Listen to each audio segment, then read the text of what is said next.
गुरुब्रह्मा गुरुर्विष्णु गुरुदेवो महेश्वरः गुरु साक्षात् परः ब्रह्म तस्मै श्री गुरवे नमः।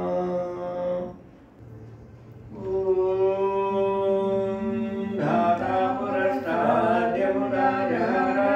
चक्रप्रविद्वान् नदितस्य तस्रः तमेवं विद्वान् अमृतः भवति नान्यः पन्थायनाय विद्यते।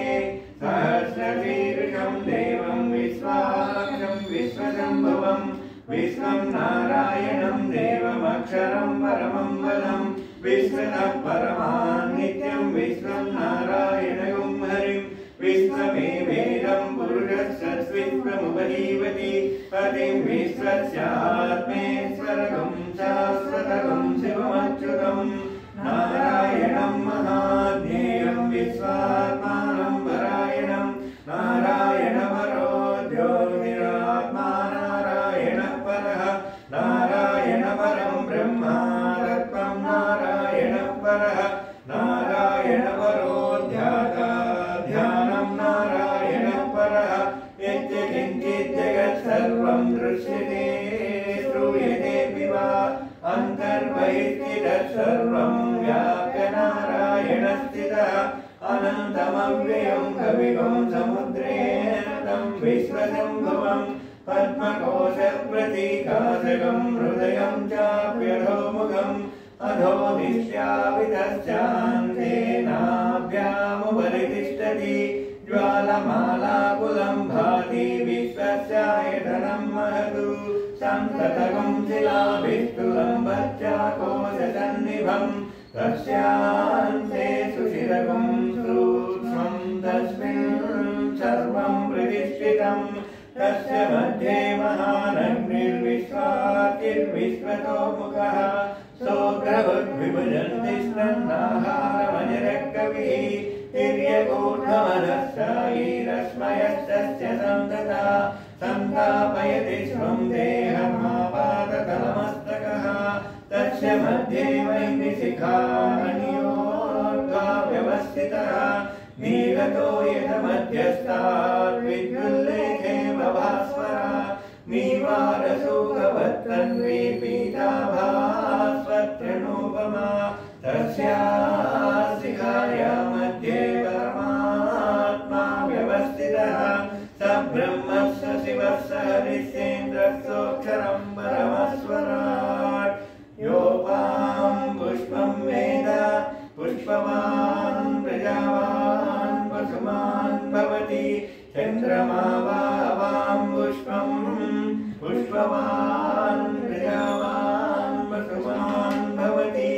य एवं वेद योपामायतनं वेद आयतनवान् भवति अग्निर्वा अपामायतनम् आयतनवान् भवति योऽग्निरायतनं वेद आयतनवान् भवति आपो वा अग्निरायतनम् आयतनवान् भवति य एवं वेद योपामायतनं वेद आयतनवान् भवति वायुर्वा अपामायतनम् आयतनवान् भवति यो वायोरायतनं वेद आयतनवान् भवति आपो वै वायोरायतनम् आयतनवान् भवति य एवं वेद योपामायतनं वेद आयतनवान् भवति अपो वै तमन्नवामायतनम् आयतनवान् भवति यो मुच्यतपदायतनं वेद आयतनवान् भवति अपो वा मुच्यतपदायतनम् आयतनवान् भवति य एवं वेद योपामायतनं वेद आयतनवान् भवति चन्द्रमा वा अपामायतनम् आयतनवान् भवति यश्चन्द्रमस आयतनं वेद आयतनवान् भवति अपो वै चन्द्रमस आयतनम् आयतनवान् भवति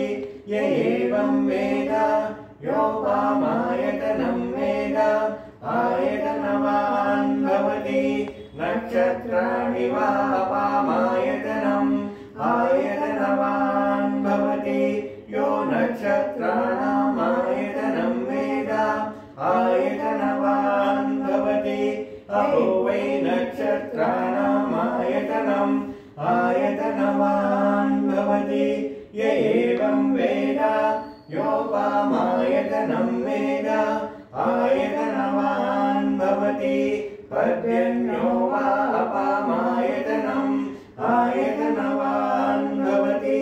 यः पर्जन्यस्यायतनं वेद आयतनवान् भवति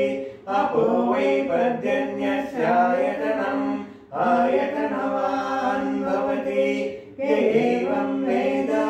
योपामायतनं वेद आयतनवान् भवति संवत्सरो वा अपामायतनम्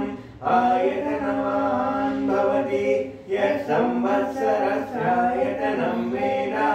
आयतनवान् भवति अपो वै संवत्सरस्यायतनम् आयतनवान् भवति एवं वेद योऽप्सु नावं प्रतिष्ठितां वेद प्रत्येव तिष्ठति किं तद्विष्णोर्बलमाहुः कादीप्ति किं परायणम् एको यद्धारयद्देवः वेदधीरोदसे उभे वाताद्विष्णोर्बलमाहुः अक्षरादीप्तिरुदीर्यते त्रिपदाद्धारयद्देवः यद्विष्णोरेकमुत्तमम् राजाधिराजाय प्रसेयसाहिने नमो वयं वै श्रवणाय कुर्महे समे कामान् कामकामाय मह्यं कामेश्वरो वै श्रवणो ददातु कुबेराय वै श्रवणाय महाराजाय नमः।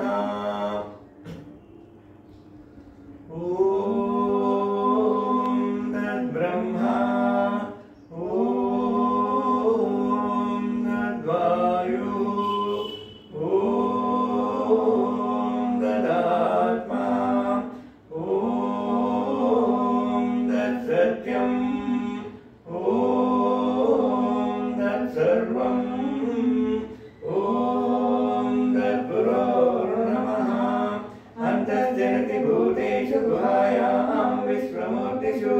त्वं यज्ञस्त्वं वषट्कारस्त्वमिन्द्रस्त्वं रुद्रस्त्वं विष्णुस्त्वं ब्रह्मत्वं प्रजापतिः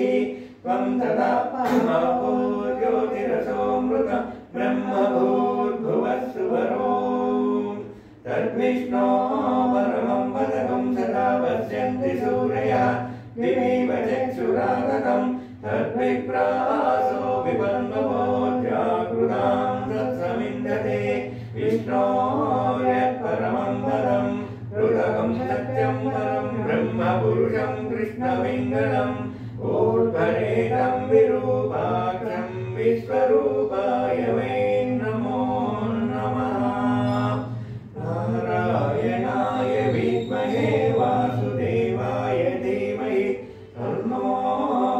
विष्णुः प्रचोदयात् महादेव्यै च विद्महे विष्णुपत्न्यै च धीमहि तन्नो लक्ष्मीं प्रचोदयात् धनुर्धराय विद्महे सर्वसिद्ध्यै च धीमहि तन्नो धरा